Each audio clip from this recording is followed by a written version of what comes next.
လိုက်နေတယ်လို့ပဲဘောချက်ခံနေတယ်များအလကားတယ်လကားပဲအမေသူ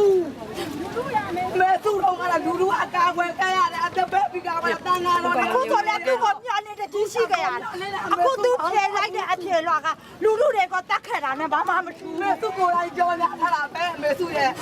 လူလူကမဆဲသား